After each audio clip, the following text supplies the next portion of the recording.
Assalamualaikum warahmatullahi wabarakatuh.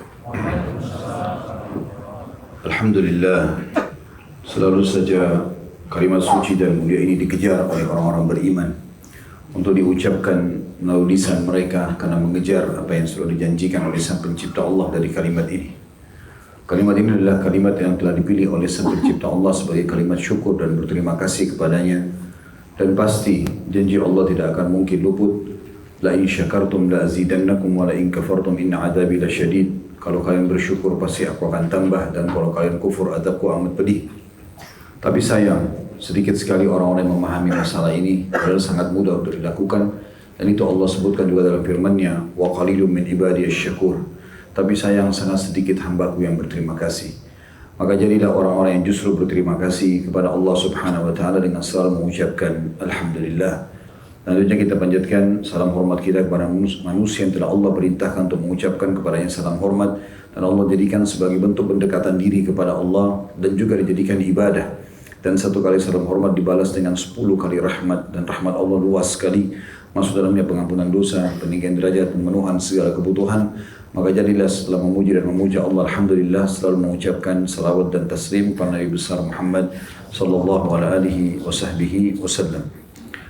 Lanjutkan pada buku kita kumpulan doa dalam Al-Quran dan Sunnah. Dan kita sudah menyelesaikan doa menghadapi kesulitan. Bagaimana seorang muslim telah diberikan perangkat oleh Allah Subhanahu wa taala agar dia bisa selamat dari permasalahan yang sedang dia hadapi. Ini sudah kita pelajari dan sudah kita syarahkan pada pertemuan yang sebelumnya. Sekarang insya Allah kita masuk ke bab doa baru, bab 36, doa berhadapan dengan musuh dan penguasa yang zalim. Kalau kita berhadapan dengan musuh atau orang yang memusuhi kita, ya, atau mungkin ada penguasa yang zalim, tentu di sini teman-teman, kalau kita sedang membahas poin seperti ini, kita sedang membahas hukum syariat Allah. Akan dibahas di waktu kapanpun, di tempat manapun, ya. Jangan pernah dihubungkan ini dengan langsung ditarik cuplikan ceramah ini, ketarik ke pemimpin ini, ke negara ini, ke keadaan ini. Ini nggak benar semua ini. Harus diberhentikan ini. Karena banyak sekali orang sekarang membentrok-bentrokkan para dai seakan-akan ini bentrok sama ini karena potongan ceramahnya. Nah, hukum syar'i kita bahas. Siapapun pemimpinnya, siapa dimanapun berada, kapanpun waktunya, bahasannya akan sama. Gitu. Kalau ada yang pas kena, ya itu berarti peringatan dari Allah SWT. Tapi kita tidak pernah sebagai dai sengaja mau menyoroti orang, apalagi menyebut-nyebut namanya. Gak ada sama sekali itu. Di sini Nabi SAW mengajarkan doanya dari 1400 tahun lalu. Kalau kita berhadapan sama musuh atau orang-orang yang kita tahu zalim, punya power, kita nggak ada power untuk itu, maka kita dianjurkan baca ini. Kita serahkan dan keluhkan dia kepada Allah. Hadis yang pertama adalah hadis riwayat Abu Daud, jilid 2 halaman 89, dan disahihkan oleh Al-Hakim, juga disepakati oleh Az-Zahabi, Imam Az-Zahabi rahimahullah, jilid 2 halaman 142. Yaitu sabda Nabi SAW, bacalah kalau kalian sedang takut, ya, kepada satu kaum, Allahumma inna naj'aluka fi nuhurihim wa na'udzubika min syururihim. Dua pendek, dua potongan saja. Allahumma naj'aluka fi nuhurihim, Allahumma inna naj'aluka fi nuhurihim wa na'udzubika min syururihim. Ya Allah, sungguhnya kami menjadikanmu di leher mereka. Ya, maksudnya ini bahasa Arab, ya. Makna letter-letnya itu tadi, kami jadikan engkau di leher-leher mereka, maksudnya adalah ambil alihlah mereka.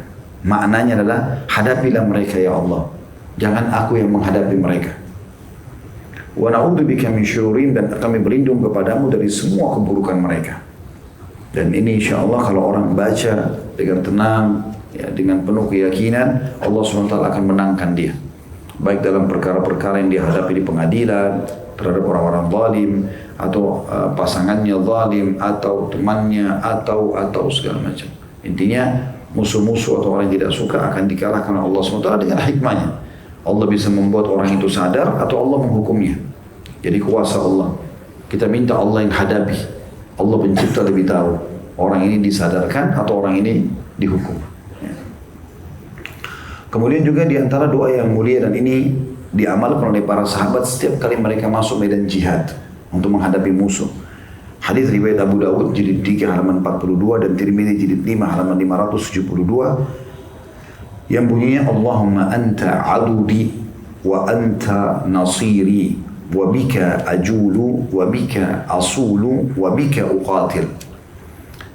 Allahumma anta adudi, ya Allah engkau adalah sandaranku atau penopangku. Wa anta nasiri, dan engkaulah pemenangku atau yang akan jadi penolongku. Wa bika ajulu, dengan pertolonganmu aku maju ataupun aku berputar. Setiap gerakan aku menyerang musuh itu adalah dengan izinmu.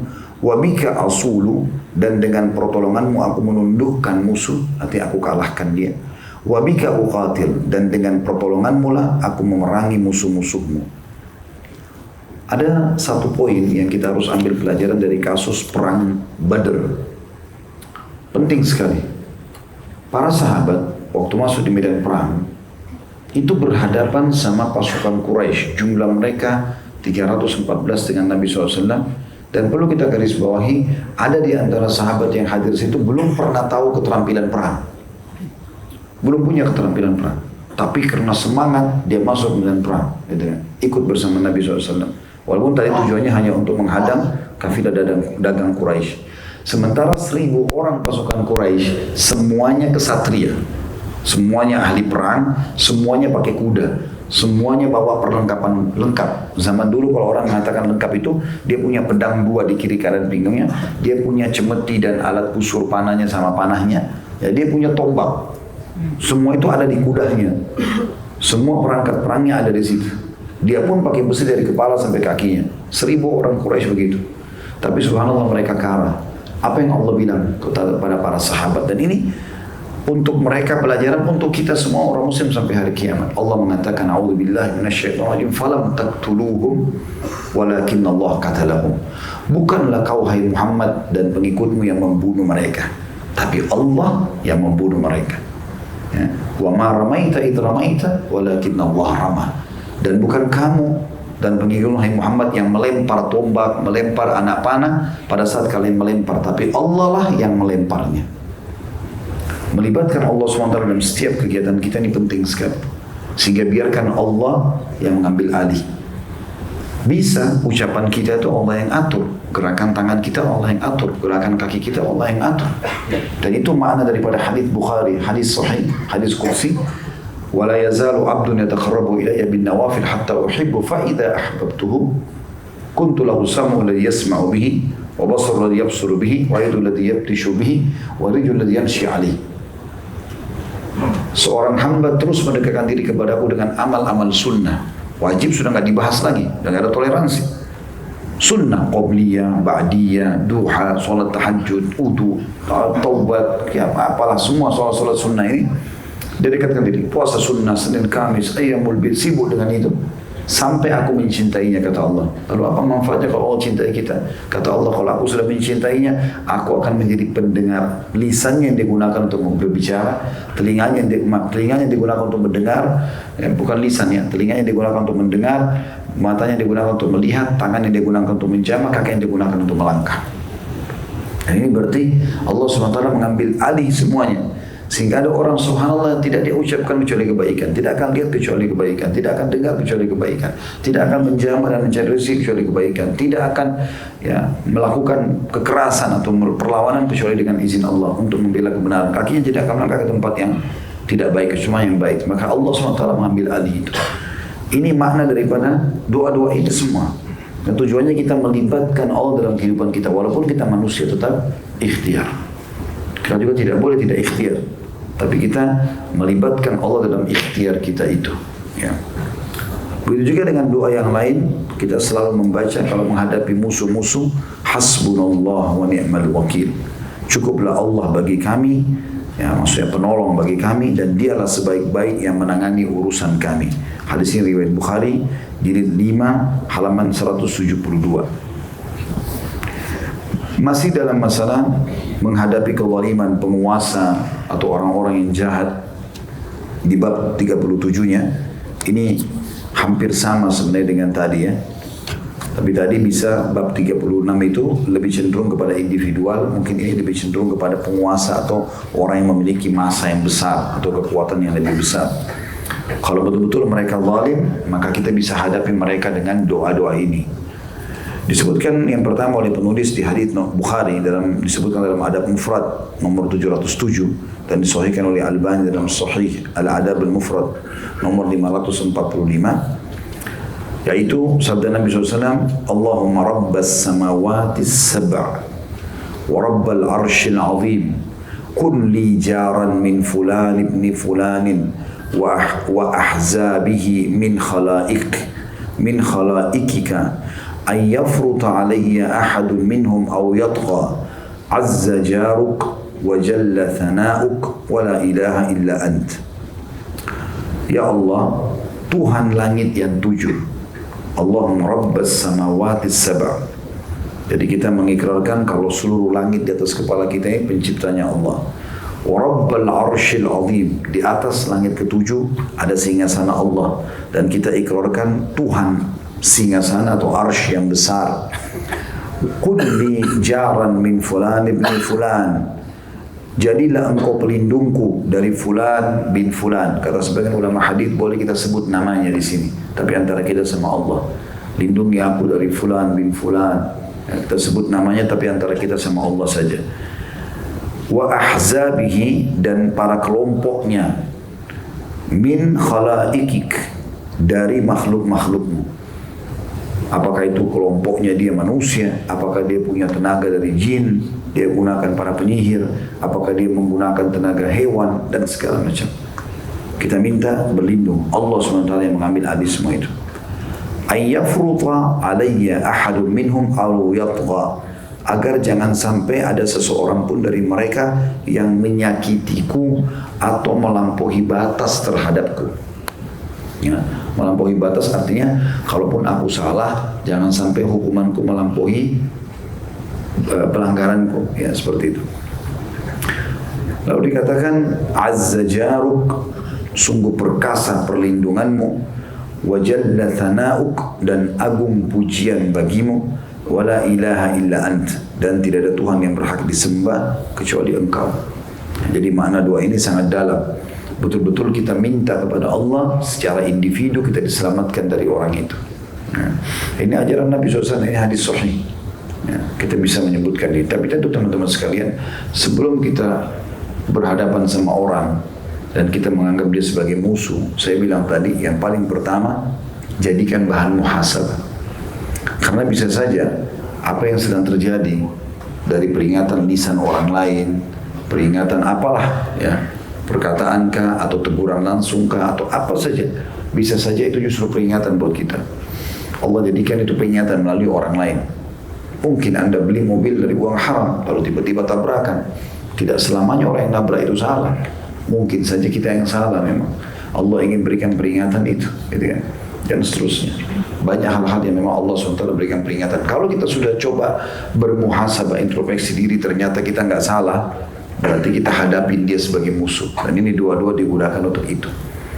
Karena banyak orang subhanallah dianggap orang langsung musuhnya hanya karena orang itu mengingatkan dia satu kesalahannya. Ini keliru. Umar bin Khattab berkata radhiyallahu anhu, aku akan terus berterima kasih seumur hidupku kepada seseorang yang mengingatkan satu kesalahanku. Bagi Umar itu prestasi. Umar ini salah ya, Umar harus begini. Oh, dia berterima kasih sekali seumur hidup. Ali bin Abi Thalib lagi mengatakan, aku akan siap mengabdi kepada seseorang yang mengajarkanku satu huruf. Maksudnya menambah buat aku ilmu, pengalaman. Jadi kita nggak boleh emosional dengan orang yang mengingatkan sesuatu, gitu kan? Karena ada orang begitu, dia tahu ini ada doa untuk menghadapi musuh. Ini musuh saya, belum tentu musuh kita. Mungkin memang Allah gerakkan dia untuk menjadi bahan peringatan buat kita. Ya, saya berapa kali ingatkan istri saya itu kayak itu. Kadang-kadang subhanallah dari anak kita. Saya berapa kali karena pernah mengajak anak saya masih kecil ke masjid. Azan, subhanallah saya tersibukkan, saya tidak dengar azan, tapi dia dengar. Dia bilang sama saya, abah tiba udah azan. Saya nggak marah sama dia, atau apa marah? Bagus peringatan. Tapi ada orang kadang-kadang apa yang kau ngerti anak kecil, atau apalah, mungkin marah sama anaknya. Tapi bisa saya peringatan. Anak saya pernah belajar di sekolahnya tentang hadis tidak boleh makan dan minum sambil berdiri. Dan dia hafal itu dalam bahasa Arab diajarkan di SD atau di TK pada saat itu. Dia pulang ke rumah istri saya lagi minum berdiri. Dia bilang Umi kena hadis. Ya. Rasulullah SAW bersabda, la yashrabanna ahadukum qa'ima. Janganlah seseorang di antara kalian minum berdiri. Tapi istri saya senyum menyambutnya itu, lalu duduk minum. Mungkin ada orang tua, apa kau ngerti anak kecil TK, ajar-ajarin masalah minum, misal contoh. Padahal biasa itu peringatan kan gitu. Nah, kalau kita sudah jadikan bahan introspeksi diri, ternyata kita salah, kita benar, oke, kita hadapi dengan doa-doa ini. Seperti itulah. Makanya ada orang benci sekali sama orang, dendam. Dia baca doa macam-macam, ya Allah binasakan, ya Allah balas. Allah nggak balas, karena memang orang itu nggak salah.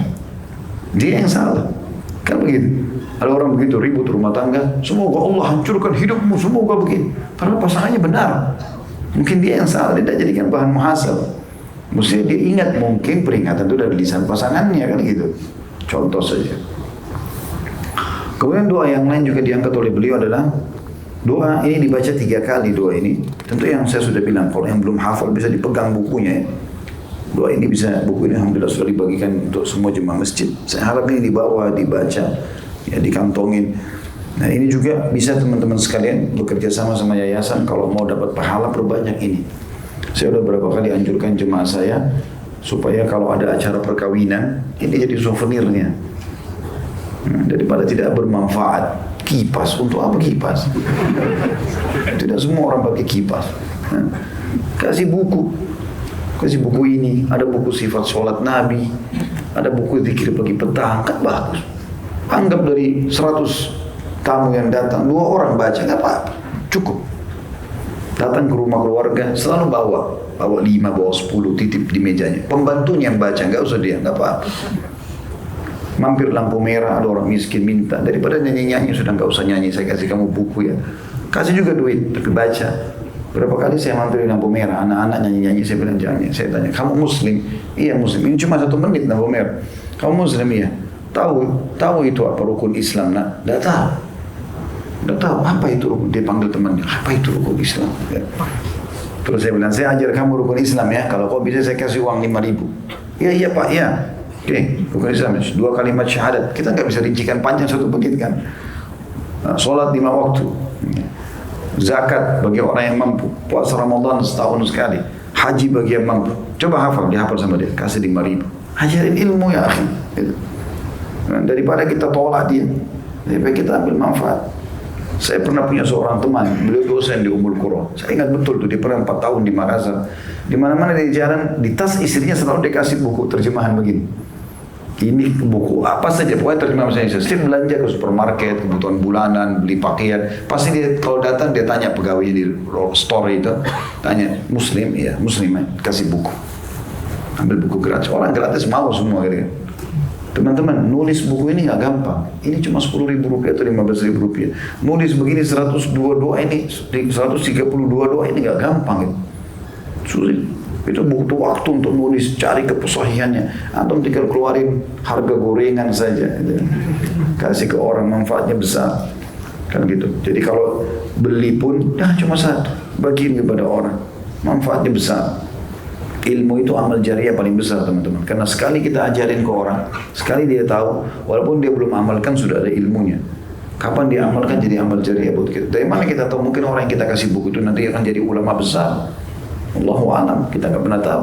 Mungkin suatu waktu dia jadi ulama besar, dia bisa jadi ngajarin orang banyak ilmu gitu ya.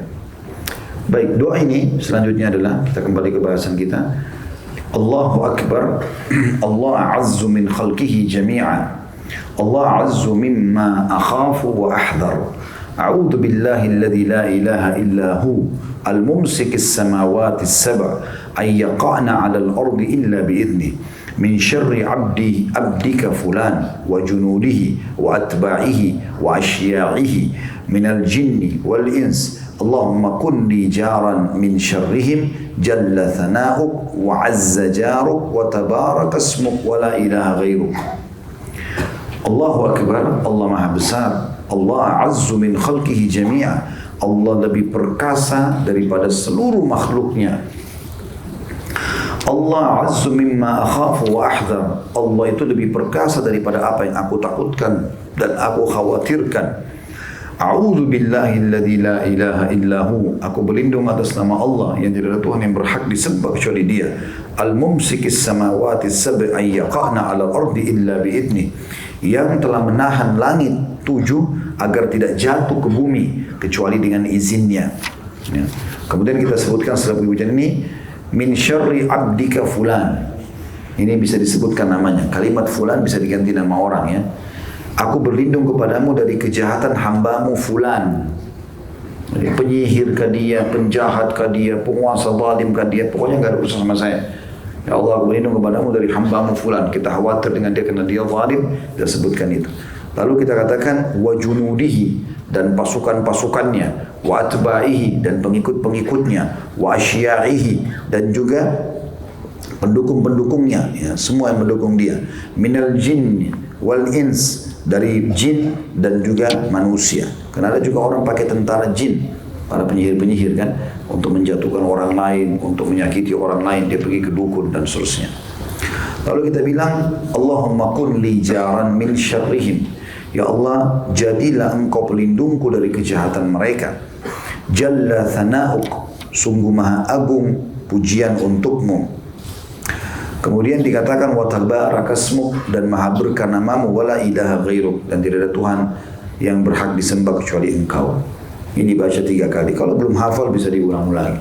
Yang belum punya bisa difoto dari temannya di ruangan ini, taruh di handphone, dibaca. Gitu kan? Karena orang semua bisa menghadapi musuh setiap saat. Gitu kan? Begitu juga dengan doa yang selanjutnya, ini masih berhubungan dengan masalah takut terhadap musuh. Ya. Tapi ini umumnya dibaca oleh Nabi SAW kalau di kancah peperangan. Kalau tadi itu secara umum menghadapi orang-orang yang punya kekuatan, punya power, punya kedudukan, lalu kemudian berbuat zalim. Ini sebenarnya juga bisa jadi doa rutinnya para pengacara ya. Asal pengacaranya benar, mau cari kebenaran.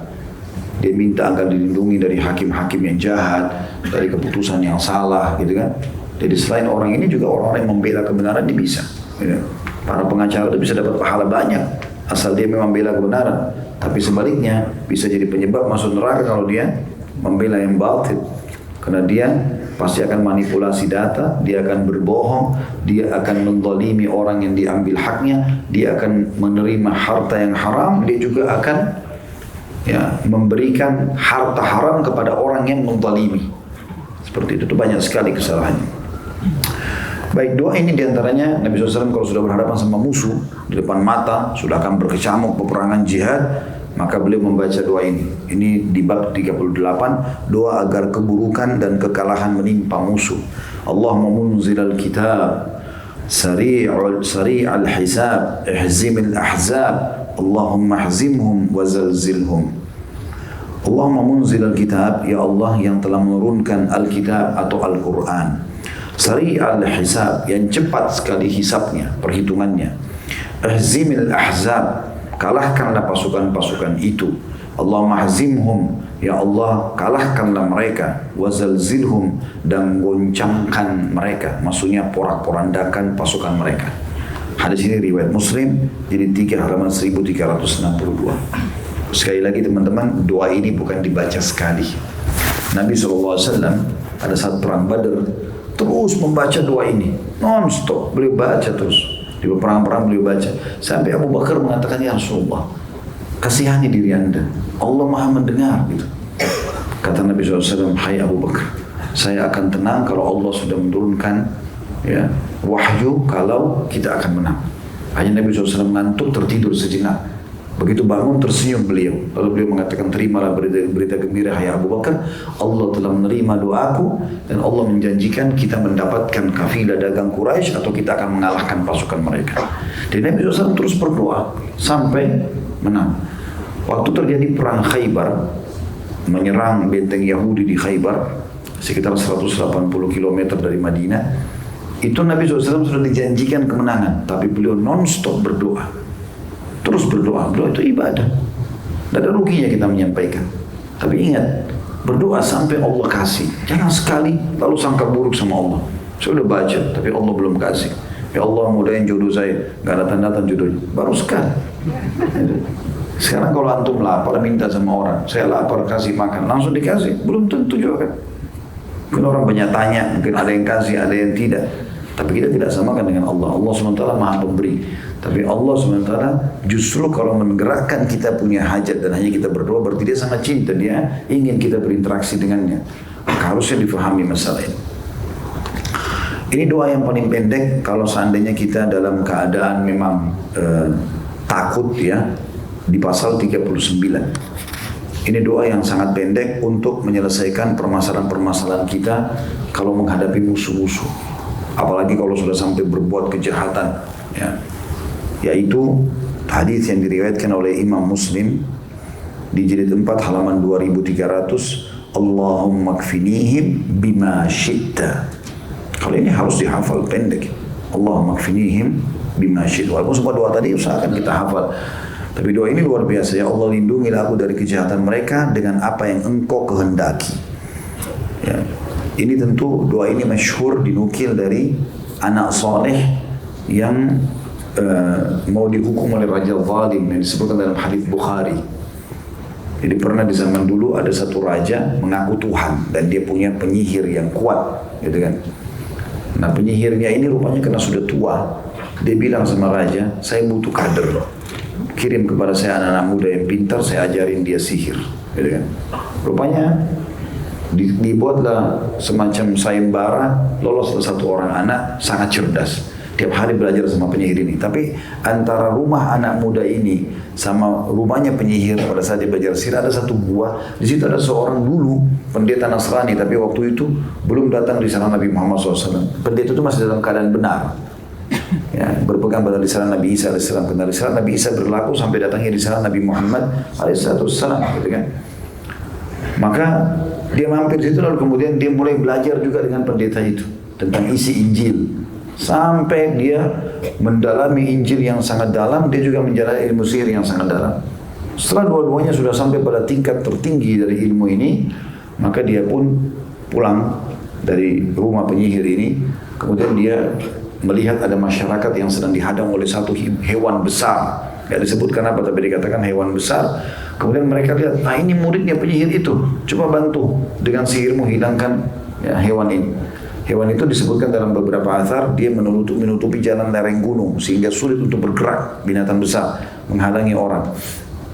Maka akhirnya anak muda ini mengatakan dalam hadis Bukhari, sekarang saya akan buktikan ajaran penyihir yang benar atau ajaran ya Allah SWT. Maka dia pun mengatakan, ya Allah, dengan namamu ya aku melempar batu ini, kalau ajarannya ya, ajaranmu adalah benar maka buktikanlah, dan kalau ajaran penyihir ini batil juga buktikan. Maka dia melempar batu itu kecil ke arah binatang itu, tiba-tiba binatang itu jatuh ke jurang dan mati. Akhirnya orang bisa jalan. Maka orang-orang pun mulai berkata pada saat itu, kalau ini hebat penyihir sihirnya. Kata Nabi itu bukan. Ini bukan sihir, ini pertolongan Allah. Lalu mulailah dia membongkar kedoknya si penyihirnya raja. Dan terus saja dia mendakwakan agama Allah sampai akhirnya ditangkap oleh raja. Lalu raja mau menghukum dia mati. Nah hukumannya dibuatlah beberapa. Di antaranya raja suruh dia ditangkap, suruh tangkap anak muda, disuruh bawa di atas gunung, lalu disuruh lempar dari gunung itu, suruh buang. Untuk jadi pelajaran siapapun yang membangkang terhadap raja maka akan dihukum mati seperti itu. Dalam perjalanan dia nasihati raja, pengawal-pengawal raja, ingatlah ini salah, tak boleh, raja kalian itu bukan Tuhan, Tuhan itu Allah. Nasihat tidak, mereka tidak mau dengar. Lalu sebelum didorong pun dia mengatakan, aku ingatkan kalian yang terakhir. Mereka tidak mau dengar. Begitu dia mau didorong, karena mudah diucapkan kalimat ini, Allahumma kfinihim bima syi'ta. Artinya kalau terjemahan sederhananya, ya Allah ambil alih mereka ini. Maka tiba-tiba Allah datangkan angin yang besar, menjatuhkan semua prajurit-prajurit raja tersebut. Dan angin ini luar biasanya tidak menjatuhkan anak muda itu.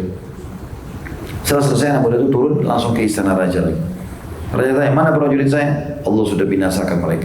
Dia masih belum yakin, suruh tangkap lagi, ikat, suruh bawa dengan prajurit-prajurit yang lebih kekar, lebih kuat dari yang awal, bawa ke laut.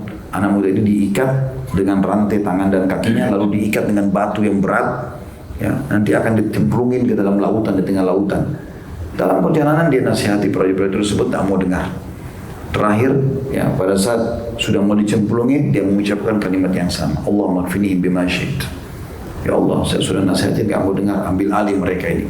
Maka tiba-tiba ombak besar datang menghantam kapal tersebut, menenggelamkan mereka semua. Uniknya, tiba-tiba ikatan rantai di tangan dan kaki anak muda ini jadi longgar, dia bisa lolos, dia berenang. Waktu itu hampir seluruh masyarakat wilayah itu ini wilayah Najran ya, di wilayah Jazirah Arab, itu mendekati laut dan mengatakan kalau anak muda ini selamat lagi, kita akan beriman pada risalah, pada agama Allah. Maka ternyata dia selamat sampai dia kembali lagi ke raja. Akhirnya raja ini zalim, dia tetap tidak mau percaya. Akhirnya kata anak muda itu, kalau kau tetap ngotot mau mengaku Tuhan dan mau membunuh saya, ada satu cara. Cuma itu caranya. Dia bilang apa?